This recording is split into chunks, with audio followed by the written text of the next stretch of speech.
Então, ó, vamos ver como que funciona o Docker primeiro, né? A gente começaria a estudar o Docker agora, entendendo como que ele funciona. Você já ouviu aquela frase do "na minha máquina funciona"? Geralmente, a gente fala isso na programação porque a gente quer dizer que o que eu tenho instalado na minha máquina é o suficiente para fazer esse aplicativo funcionar. Quando um amigo vai tentar instalar na máquina dele, ele pode não ter uma coisa ou outra instalada na máquina dele, ou a máquina dele é um pouquinho diferente, versões ou a plataforma é um pouco diferente da minha, e na máquina dele parou de funcionar. E por que o Docker se torna importante nesse caso? Porque a gente simplesmente vai pegar uma cópia do que eu tenho aqui de perfeito que está funcionando aqui, e eu vou colocar isso para todos os lugares, seja para o meu amigo usar lá e atualizar, ou seja, para eu colocar lá no servidor e ele funcionar exatamente igual na minha máquina, e eu nunca mais precisar falar, na minha máquina funciona. Então o Docker, ele vai entender o seu sistema operacional, mas ele vai criar uma camada por cima, onde é o clone do sistema operacional, que é o que você está usando, mesmo que o outro esteja usando, sei lá, Windows, Linux, mas ele vai criar uma camada certinha, e nessa camada aqui é o que ele vai olhar e vai falar, cara, é a partir daqui que tudo é igual em todos os lugares. Ele vai fazer mais ou menos isso, tá bom? Então aqui eu acho que ele vai explicar mais ou menos essas coisas de uma maneira mais técnica, onde a gente vai ter o build, pull, run, que significa eu estou criando containers, a gente chama cada uma dessas coisinhas de containers. Eu tenho um container de uma máquina que emula um Linux ali pra mim, e olha só que ele tá até mostrando aqui, sei lá, tem o Linux, vai ter um Nginx, vai ter um Redis, eu vou colocar algumas coisas ali nessa máquina, criou um container, pronto, esse container eu posso jogar ele em qualquer lugar, posso ter um clone dele em qualquer lugar e tá tudo bem, vai funcionar legal, beleza? As imagens, então, é um pacote executável de software que inclui todo o código-fonte, as dependências e ferramentas necessárias para executar o aplicativo. As imagens, elas são modelos apenas de leitura e vão fornecer instrução para a criação desse container. Você pode entender melhor as imagens do Docker pensando nela como os diagramas. Ela vai ter, então, as instruções do container. Em uma imagem, há múltiplas camadas empilhadas. Se você quer construir uma imagem em um servidor web, por exemplo, você pode incluir o Ubuntu, você vai poder depois colocar um Apache, depois colocar um PHP, então você vai colocando todas essas coisinhas na imagem. Ao fazer uma imagem Docker, é melhor colocar as camadas mais variáveis mais altas na pilha, ou seja, se eu preciso primeiro do Linux e não vou colocar primeiro um PHP. Então primeiro o Linux, depois vou subindo, beleza? O Docker Container, então, ele vai ser a parte vital do Docker. Dito de forma simples, um Docker Container é uma área isolada para um aplicativo funcionar sem afetar o resto do sistema. Então ele isola tudinho, tá tudo certinho. Na minha máquina funciona, na sua, porque eu estou levando esse container para vários lugares. É claro que eu não estou levando o mesmo container, né, pessoal? É um clone, você entendeu? Que eu vou ter instruções na imagem e ele todo vai criar um container pra gente. Então essa unidade de software irá empacotar todo o código, as dependências para que ela possa ser facilmente transferida de um aplicativo para outro. Aqui estão alguns benefícios de um container Docker. O padrão, embora existem containers há décadas, o Docker criou um padrão da indústria para o seu uso. Os containers do Docker são incrivelmente portáteis, fáceis de usar. Então ele é leve, como os containers compartilham o kernel do sistema operacional, o que é isso, né? É aquilo que eu falei, não importa o seu sistema operacional, pode ser Windows, Linux, Mac, tanto faz. Esse coração do seu sistema operacional, ele é do seu sistema operacional. Eu não preciso enviar o coração do meu sistema operacional levando mais, sei lá, 2 GB para você à toa. Não precisa, ok? Porque eu vou usar o meu mesmo coração, só que o Docker vem por cima dele e vem configurando todas as coisinhas ali. Então, como resultado, o seu aplicativo ele pode ser executado com mais eficiência e reduzir o custo de servidor de licenciamento. Essa informação é simplesmente para dizer que existe outra maneira de você fazer isso. Existia no passado outra maneira, que era você virtualizar uma máquina inteira. Então, eu vou virtualizar um Linux inteiro, eu vou criar todo o Linux, todo o kernel do Linux, tudo, ele vai ser inteirão. Aí essa máquina virtual eu jogo ela para outro lugar. Só que, por isso que ele está dizendo, ó, seguro, ao contrário de máquinas virtuais.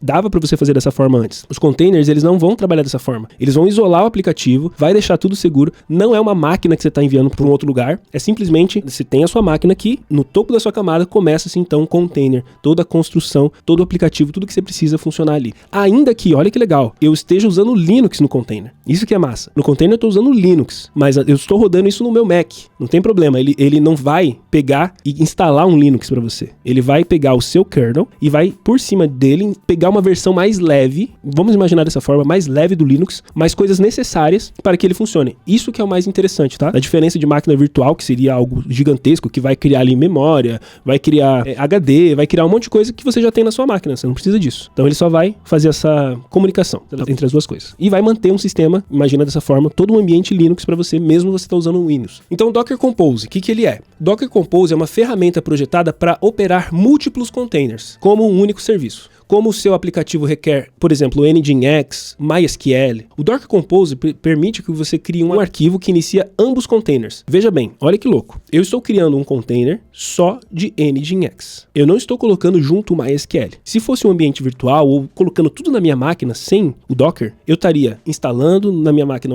o MySQL, instalando na minha máquina o Nginx, que é um carinha ali para mexer com o servidor, tudo bem? Então, eu estou instalando essas coisas na minha máquina. Aqui no Docker é diferente, eu tenho um container só do Nginx e outro container só do MySQL, tudo bem? Então, o Docker Compose vai permitir com que um único arquivo que você cria ali, ele vai iniciar os dois containers, por exemplo. E isso vai evitar a necessidade de você iniciar cada um separadamente, manual depois. Então, sempre que eu começar alguma coisa, Docker Compose, ele vai iniciar tudo que eu preciso. Então, aqui estão os 3 passos básicos para usar o Docker Compose. Você vai criar um Dockerfile para definir o ambiente do aplicativo para que ele possa ser reproduzido. Você vai definir cada um dos serviços do seu aplicativo em um docker-compose.yaml para que eles possam rodar em um ambiente isolado. E você vai usar o comando Docker Compose para iniciar e rodar seu aplicativo. Ah, mas o que eu coloco dentro do Docker Compose YAML? Vamos ver se o artigo vai falar mais tarde ou isso aqui a gente pode ver depois. O grande lance é eu entender o que é, por que existe, para que serve, como que eu vou usar, para que momento que eu vou usar, que momento faz sentido usar. Então, essencialmente, o Docker Compose permite que múltiplos containers funcionem isoladamente. Entretanto, eles podem interagir uns com os outros quando necessário. E isso aqui é bem legal. Então, por exemplo, Compose pode ajudá-lo a criar e configurar as dependências de serviço do seu aplicativo, tais como bancos de dados, caixas, APIs de serviço web. Ou seja, eu estou iniciando o Nginx, estou iniciando o MySQL e eu consigo fazer os dois se comunicarem.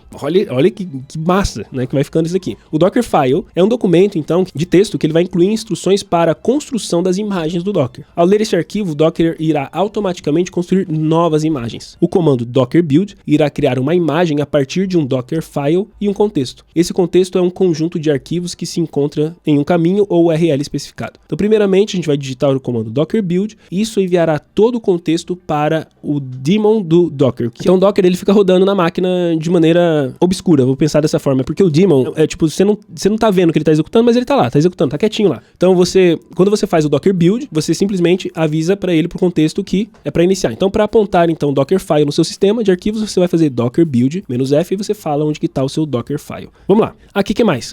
Se a construção for bem sucedida, você pode especificar no repositório uma tag que você quer salvar nova imagem. Isso aqui é tudo para construção de uma imagem. Validação do Dockerfile, exemplo. Beleza. Daí você pode instalar ele no seu desktop, seja Mac, Windows. Não tô seguro do Linux porque eu nunca usei o Docker Desktop no Linux. O Docker no Linux eu sempre usava em terminal, via terminal. Mas deve ter também, obviamente. E aí, ó, eu acho que eu tenho aqui o Docker. Deixa eu mostrar pra você como que seria o painelzinho dele, o que eu tenho executando. E ele deve estar executando alguma coisa aqui. Eu não sei, velho. Se eu abrir ele aqui, ele vai estar executando alguma coisa. Penso eu. Porque eu tinha muita coisa que eu tinha deixado ele aqui, ó. Então aqui, ó, a gente define os containers que a gente falou, lembra? Então eu tenho um container de Postgres, ele não está executando. Eu tenho um container do Laradoc, de Laravel, 2 anos que eu não executo ele. E tem um container que está executando agora, que é um do banco de dados. Deve ser do MySQL. Significa que se agora eu quiser criar um aplicativozinho para usar o MySQL, por ter ligado esse Docker, eu posso simplesmente usar o container do MySQL que já está executando aqui na plataforma. Aqui são as imagens que eu em algum momento usei. Então, em algum momento usei o Postgres para criar aquele container de Postgres, Nginx, que eu acho que é para criar o container do Laravel lá, eu não tenho certeza, desse Laradoc, não tô seguro. Ó, do MySQL, que é para usar o container do MySQL, e assim vai. Então, ele vai mostrando vários containers que tem aqui, que eu já instalei na máquina. Significa que isso aqui está comendo recurso da minha máquina, tá? Mesmo que eu não esteja usando, ele está instalado em algum lugar da minha máquina. Os volumes, imagina o volume como algo que está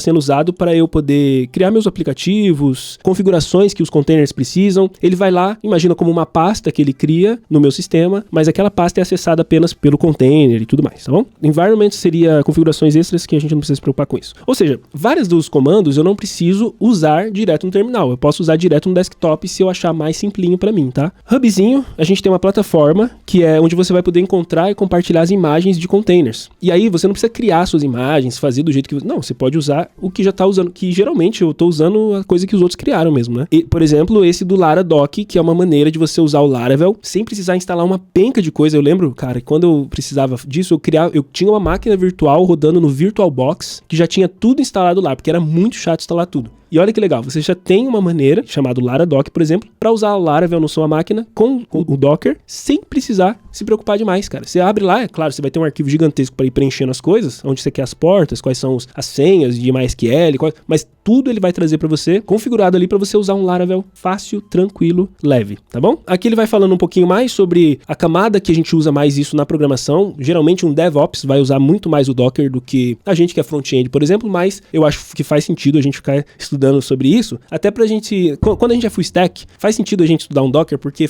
a gente vai querer fazer o front e o back, a gente vai querer estudar outras tecnologias, e ao invés de eu ficar instalando tudo na minha máquina, cara, eu vou lá, pego um container, pego uma imagenzinha, crio um containerzinho aqui, pá, fica legal, e vida que segue, tá bom? Então aqui ele tá falando muito mais qual é a camada da nossa área que usa isso daqui, que mais? Prós e contras do uso do Docker, que você vai poder dar uma olhada depois. Claro, tudo sempre tem prós e contras, e eu acho que faz sentido, mas eu vou deixar o link aí pra você dar uma estudada a mais aí, e começar a entender aí, no caso, os comandinhos que você vai querer usar pra rodar cada uma dessas coisas aí, tá bom? Se inscreve no canal, dê o seu like, te vejo no próximo.